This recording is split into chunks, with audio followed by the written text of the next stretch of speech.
প্রার্থীদের সরগরম প্রচারণায় জমে উঠেছে পৌর নির্বাচন। খুলনার পাইকগাছায় বিএনপির প্রার্থী এডজিএম আব্দুস সাত্তারকে নিয়ে গণসংযোগ করেন মহানগর বিএনপি সভাপতি নজরুল ইসলাম মঞ্জু। অন্যদিকে আওয়ামী লীগের প্রার্থী সেলিম জাহাঙ্গীর নেতাকর্মীদের নিয়ে বিভিন্ন এলাকায় গণসংযোগ করেন।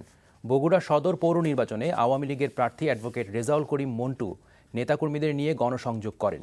বিএনপির প্রার্থী অ্যাডভোকেট মাহবুবুর রহমানের পক্ষে গণসংযোগ করেন দলের ক্ষুদ্র ও কুটির শিল্প বিষয়ক সম্পাদক হেলালুজ্জামান তালুকদার লালু। নারায়ণগঞ্জের তারাবো পৌরসভায় বিএনপির প্রার্থী নাসির উদ্দিনের পক্ষে গণসংযোগ করেন জেলা বিএনপির সাধারণ সম্পাদক কাজী মনিরুজ্জামান। আর শতাধিক নারী কর্মী নিয়ে বাড়ি বাড়ি গণসংযোগ করেন আওয়ামী লীগের প্রার্থী হাসিনা গাজী।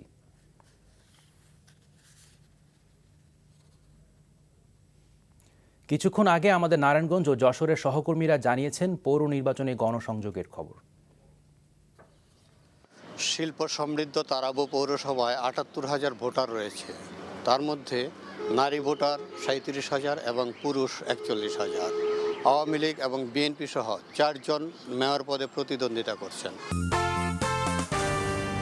সকালের এক পশলা বৃষ্টি শীতের তীব্রতা বাড়িয়ে দিলেও থেমে নেই প্রার্থীরা। ভোর থেকেই নেতাকর্মীদের সাথে নিয়ে তারা ছুটছেন ভোটারদের বাড়িতে বাড়িতে। যশোরের ৬টি পৌরসভায় মেয়র পদে এবার মোট ২০ জন প্রার্থী প্রতিদ্বন্দ্বিতা করছেন।